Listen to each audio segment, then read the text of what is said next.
Estreou no passado dia 12 o documentário Linha Vermelha, estreou em algumas cidades, mas vai continuar a ser exibido em várias cidades portuguesas, quem sabe se numa cidade perto de si ou na sua própria cidade. É um documentário que eu aconselho vivamente, premiado já em vários festivais. Estamos a falar de um filme que nos faz recuar ao verão quente de 1975. Concretamente, quando se deram algumas ocupações de herdades e não só. Mas no caso concreto estamos a falar de uma das maiores herdades do nosso país, situada no Ribatejo, a herdade de Torre Bela. Uma herdade que pertencia à família dos Duques de Lafões, que já antes havia sido pertença do cardeal patriarca de Lisboa, Dom Luís de Sousa, por ordem do rei Dom Pedro II. Vamos recuperar algumas dessas imagens. Esse latifundiário que está aí, que tem aqui casas vazias para passar o fim de semana para as caçadas e para os amigos deles, que exploraram este povo durante anos e anos. Os vossos pais, os vossos avós... Estão de acordo com a cooperativa? As pessoas estão de acordo, levantem os braços.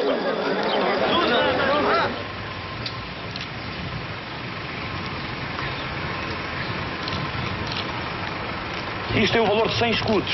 Exatamente. Vem para a cooperativa dá-te 100 escudos.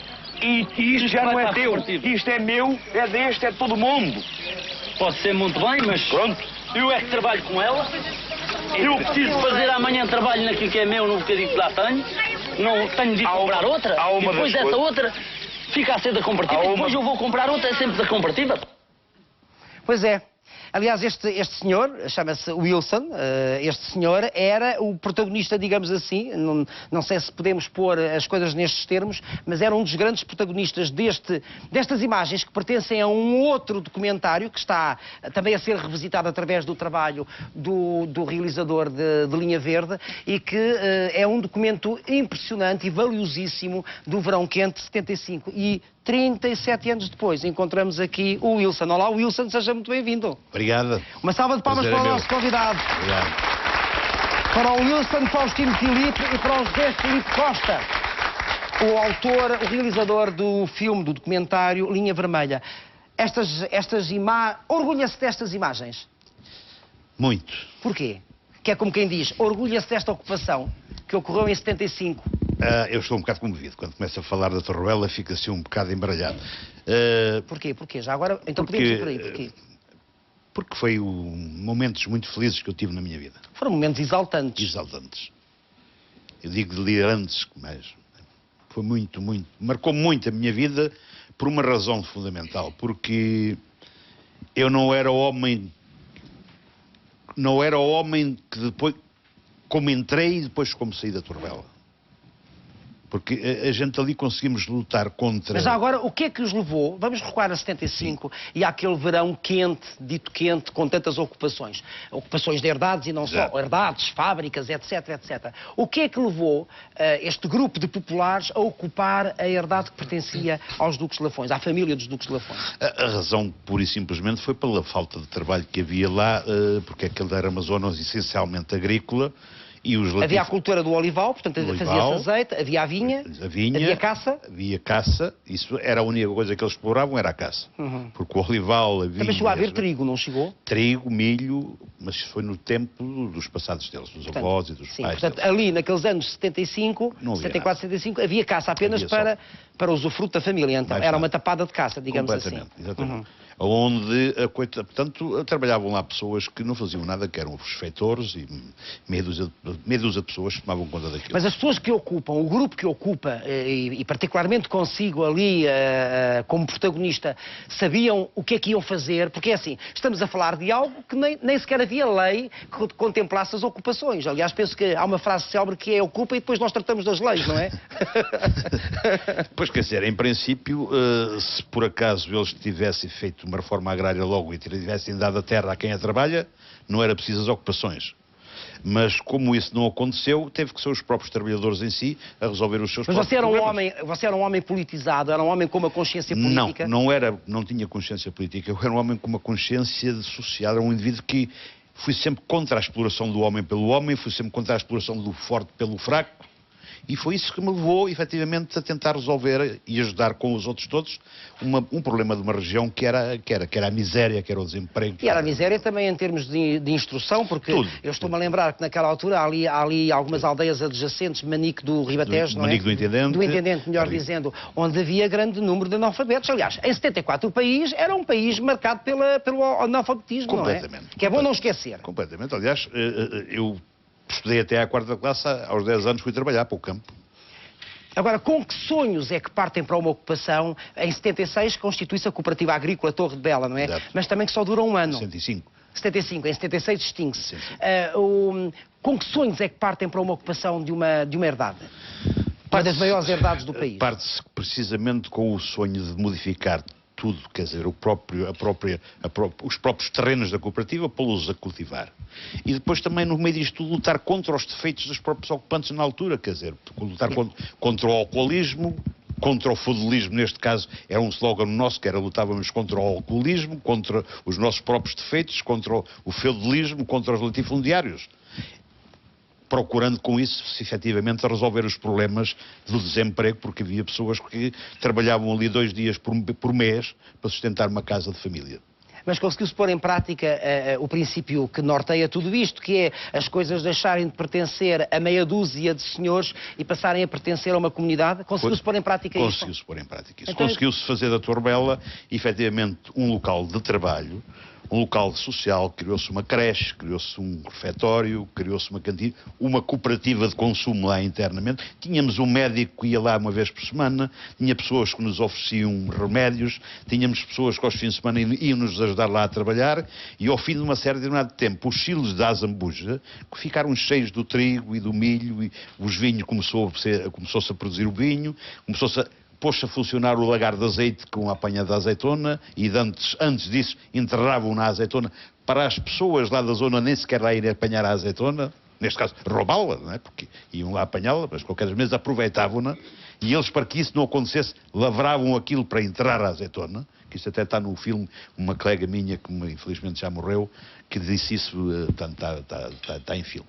Vamos lá recuperar mais um pedacinho do filme Linha Vermelha.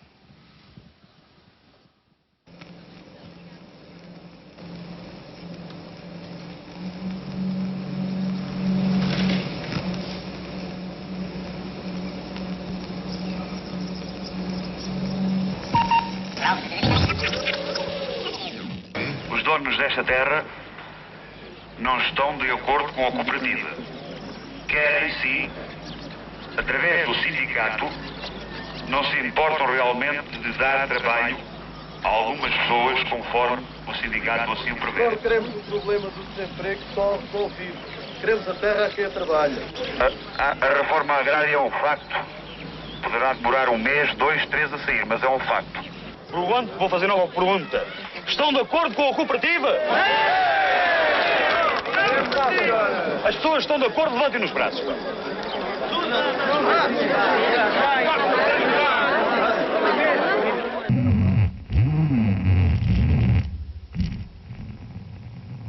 Gostava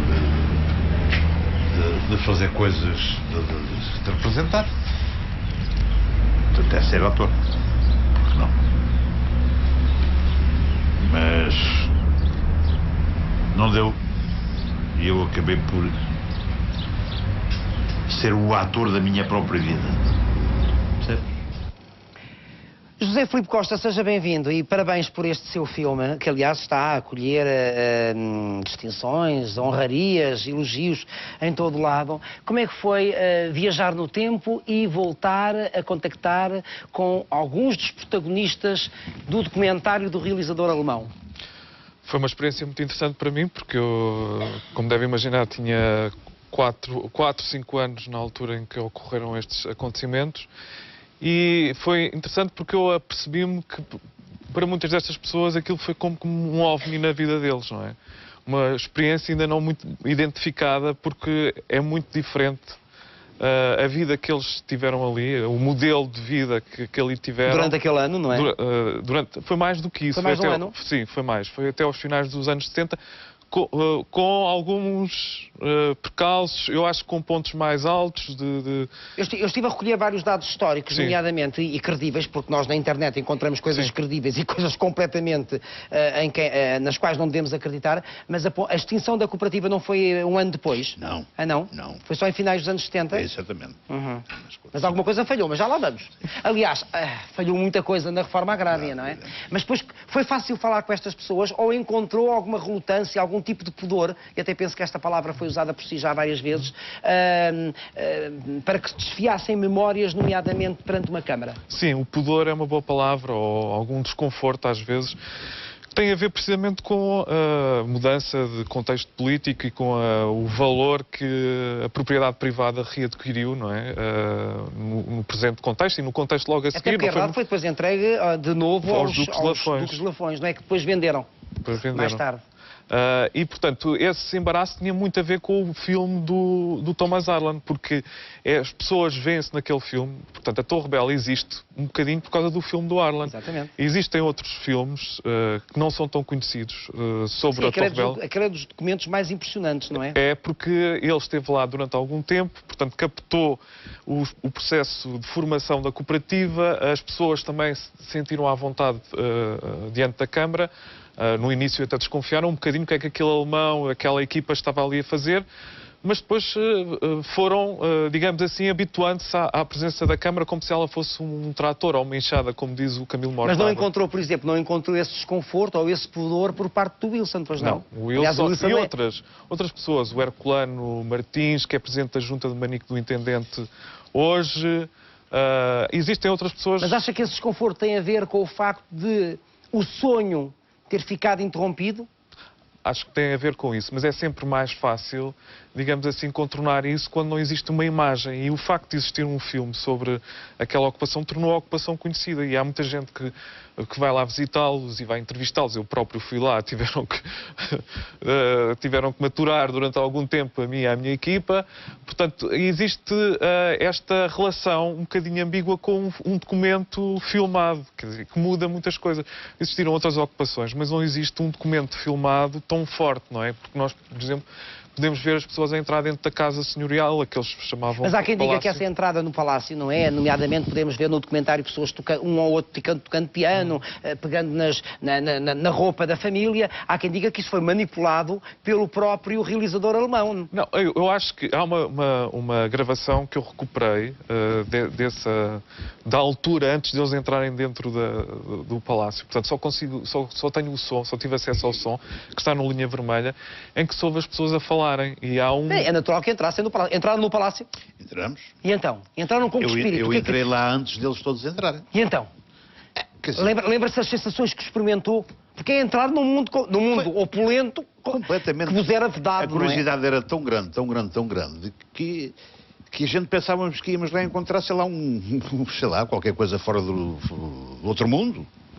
Porque ninguém tinha lá entrada, nunca, quer dizer, entrar dentro de um palácio, numa altura daquelas, era realmente...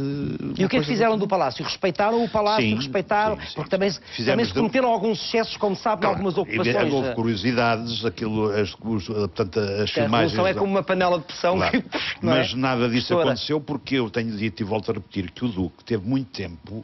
Teve tempo mais que suficiente... Para tirar as coisas? Para tirar as coisas, porque eu informei o do 15 dias ou 20 dias antes que aquilo ia acontecer, que a gente íamos lá, se ele queria participar na cooperativa, se a gente não fomos lá no meio disto tudo, assim, vá-se embora daqui que isto é nosso. Não, a gente fomos lá convidá-lo para ele resolver o problema de uma região. Para ele resolver o problema da... Qual foi a reação do Duque? É o que está no princípio do filme, completamente arrogante, completamente com cara de desprezo, quer dizer, disse-me cara a caras que não coisa, quer dizer, convidou-me a mim. Quer dizer, dava-me trabalho a mim, certamente dava-me lá um bom trabalho e boas regalias, que era para ele continuar lá a caçar. Eu disse, eu não venho aqui pedir trabalho para mim, eu venho aqui, no fundo, pedir trabalho para a gente todos. Quantas pessoas trabalharam na cooperativa? Éramos umas 40 famílias. 40 famílias? Sim. Entre mulheres, homens e houve filhos. alguma força política por trás de vocês que apoiasse esta ocupação? Não, ali não havia partidarização nenhuma. E nunca houve, depois? Nunca houve. Nunca houve. Vamos ver mais um pedacinho. Agora tropecei. Não foi no Duque. Um pedacinho do seu filme. Se não vos dão pessoas para fazer o tal inventário. Vocês mesmo nomeam uma comissão e fazem o inventário daquilo que vocês acham que devem fazer e ocupam o palácio e ocupam as instalações, pá. Eu acho que de maneira nenhuma podem estar ou devem estar à espera que legalmente saia um decreto a dizer que vocês podem ocupar. Vocês ocupam e a lei há de... O que é que falhou? Falhou porque, evidentemente, aquilo tinha que falhar. Aliás, eu acho que o 25 de Abril está a falhar completamente todos os anos que passam. E neste momento, a gente olha para o 25 de Abril e veio tão distante que nos apetece, no meio disto tudo, fazer já outra agora. É a única razão que eu vejo porque é que falhou a Torrebela. A Torrebela falhou porque veio o 25 de Novembro, veio depois a Lei Barreto, veio depois pessoas que nos governaram... Portanto, acha que o 25 de Novembro foi um retrocesso nos ideais do 25 de Abril? Foi. A Lei Barreto, estamos a falar da célebre lei da reforma agrária, não é? E o 25 de Novembro foi porque a Torrebela foi amputada. Eu fui logo preso no 25 de Novembro. Porque eles diziam que tínhamos lá armas e as armas que tínhamos na Torrebela eram os carros dos bois, que ficavam com aquilo para cima, parecia canhões de recuo, né? E eu fazia realmente eu divulgava, porque eu tinha medo, porque eu morava muito perto de Rio Maior, que era uma terra reacionária em termos de... Olha que eu sou de Rio Maior, os gostos. Estou a brincar. Mas eu neste momento... Não, mas falava-se inclusive da divisão do país, fratura do país, o país a meio. Eu neste momento... A minha cidade é Rio Maior, eu vivo praticamente lá. Eu adoro Rio Maior. Mas havia pessoas em Rio Maior, não era o povo de Rio Maior, havia pessoas em Rio Maior, como havia pessoas em todo lado, que tinham e manipulavam e tinham poderes para manipular outras pessoas. O país estava dividido ali ao meio, não é? E então eu criava esse ambiente, que havia armas na Torrebela, que eu mandava vir um táxi para me vir pôr lá e dizia, para aqui que eu tenho que ir ali dizer que tu me vens trazer, fingia que ia lá, dava Mas ali... então o projeto, como aliás muitos projetos ligados à reforma agrária, falhou por questões políticas ou falhou por questões também de má gestão? Não. Eram vocês capazes realmente de levar aquele projeto para a frente? Estou convencido que não houve nenhuma cooperativa agrícola ou unidade de produção que tivesse falhado... Unidade coletiva de produção. Exatamente, que isso era, portanto, que tivesse falhado pelo facto de não ser bem gerido. Porque eu nunca vi ninguém gerir mal aquilo que produz para comer. O que eu vejo gerir mal... Mas conseguiam tirar da herdade a comida para as 40 famílias? Para a nossa sustentação, exatamente. Nós tínhamos, efetivamente, uma vida autónoma lá dentro. Quer dizer, criávamos, produzíamos aquilo que comíamos. E era uma vida comunitária, não é? E produzíamos aquilo que comíamos e não só. Íamos vender os excessos para comprarmos depois as roupas e para termos as nossas outras coisas. E sustentar a própria cooperativa, não é? Era autossuficiente. E, portanto, éramos nós que a geríamos, não tínhamos lá ninguém que a gerisse, tínhamos um contabilista que era o Herculano, tínhamos que era um trabalhador rural como eu, que ele hoje tinha mais possibilidades porque ele formou-se, mas na altura tinha a quarta classe e era o nosso contabilista, mas ele sabia gerir aquilo. Tínhamos o meu pai que era lá no fundo, o engenheiro agrónimo, e assim como os outros mais velhos, que eu estou-me a esquecer de alguns, mas falo do meu pai porque... E nesse percurso ganharam, entretanto, consciência política, ganharam... Claro. Nesse percurso fomos ganhando, porque no princípio que fomos para lá, havia, por exemplo, as mulheres eram tão exploradas lá na minha zona como em todo o país, não é? Mas lá o homem batia na mulher como se comesse a mulher era a propriedade do homem. Era a propriedade do homem. Ele chegava à casa bêbado... A mulher nem se podia ausentar do país sem autorização do homem, do marido. Ele chegava à casa, tinha o pão a um palmo... Estamos a falar do país de há 40 anos, 40 e poucos anos. Dá-me o pão. E ela se lhe desse o pão, mas ele pedia, se fizesse assim, ia buscar o pão. Mas ele é que... Dá cá o pão, e não sei o quê. Claro, ela era uma escrava e entrou para a Torrebela, continua nos primeiros dias, nos primeiros meses, no primeiro ano, para desviar isso tudo, foi preciso, e no fim, as mulheres da Torrebela já ralhavam com os maridos, já as obrigavam a fazer coisas que... E eles... Portanto, a emancipação daquilo foi uma nesses anos em que realmente a cooperativa agrícola então existiu, vocês conseguiram resolver problemas ou mitigar problemas como o alcoolismo, que era um caso sério? Exatamente. Eu tinha falado com o Zé, já tinha comentado isso com o Zé. No princípio, todos os dias os alcoólicos bebiam, todos os dias estavam bêbados. E de repente começou-se a ver que havia uma bobadeira duas bobadeiras por semana, uma bobadeira por semana, e começou-se a ouvir, já estás bêbado, quer dizer, uns a comentarem, não estou nada na binada, não sei o quê. E houve realmente uma diminuição muito grande do alcoolismo, porque as pessoas começaram a ter vergonha umas das outras, quer dizer, e começaram, se que ele deixou, porque é que eu não ia deixar, e não sei o quê. E era assim, quer dizer, era assim. Vamos ver mais algumas imagens do filme Linha Vermelha. Olha o charuto.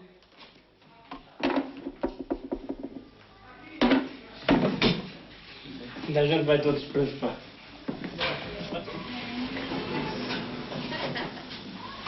Em nome do Pai, e do Filho e do Espírito Santo.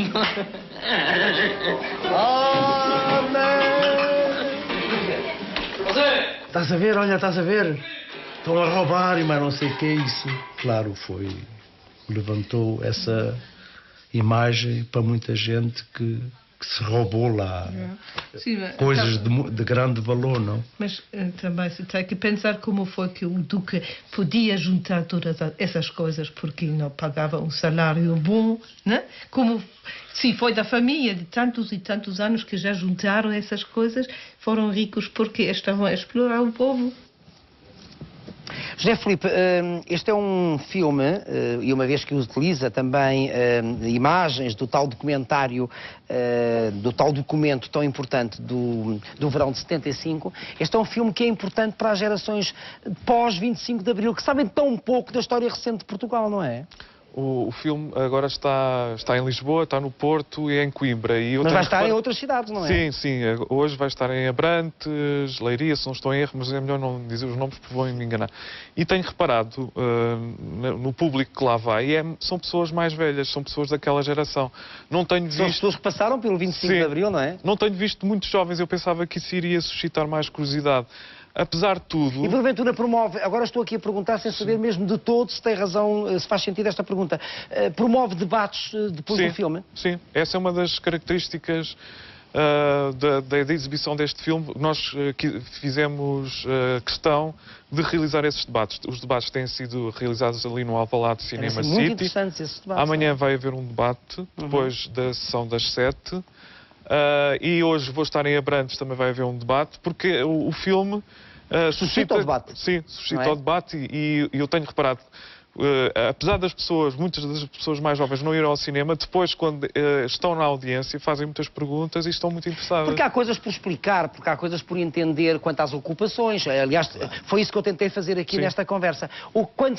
Quando acaba o vosso sonho de uma cooperativa agrícola que parte de uma ocupação de uma herdade que não era vossa, com que sentimento é que se sai desse projeto que acaba por não vingar? Houve pelo menos 2 que se suicidaram. Foi? Aquele da pá, daquela cena que eu estou a dizer que a pé de todos nós e que... E houve quem voltasse ao álcool. E houve quem voltasse ao álcool e houve quem morreu na miséria, portanto... E como é que seguiu a sua vida, Wilson? Você que tinha sido dos elementos mais ativos eu entrei no mercado de trabalho na pecuária, porque eu tinha conhecimentos disso. Vim para uma pecuária aqui para o pé da Malveira da Serra, depois casei com uma mulher maravilhosa, que me tem aturado até agora. Não, isso parece uma salva de palmas. Não se vergonha. Isso é amor. Quem é que manda lá em casa? Os dois? Mais ela. É ela que manda. Pois é, o 25 de Abril está a ver? Tinha sido melhor se ela tivesse mudado sempre, mas enfim. Entrei no mercado de trabalho e hoje ainda continuo a trabalhar. E o que é que fica desta experiência de 75, 76, 77? Qualquer coisa maravilhoso. Valeu a pena? Valeu a pena. Porquê? Porquê para si? Porque eu quando estou triste faço um retrocesso e lembro-me desses dias e fico sorridente. Acho que até as doenças me passam, portanto, as depressões, porque, claro, evidentemente que também as tenho, mas quando estou assim um bocado abanado, faço um retrocesso, fecho os olhos para ver melhor, porque sou daqueles que quando fecho os olhos consigo ver melhor certas coisas, e então vejo a Torrela toda e, portanto, fico bem. Portanto, para lhe dizer isso, veja bem, senhores. 25 de Abril sempre? Sempre, mas não devia ser só a gente a dizer isso, devia ser todas as pessoas, porque eu dá-me a impressão uma coisa, que se não fosse o 25 de Abril, provavelmente... Nós não estávamos aqui a conversar sobre este assunto. Já não morremos hoje, que eu ia dizer isso, exatamente. Ainda bem que não morremos hoje, não dava jeito nenhum. Costuma-se dizer. Muito obrigado aos dois. Não deixem de ver na vossa cidade, quem sabe, este magnífico trabalho do realizador José Filipe Costa. Linha Vermelha, muito obrigado.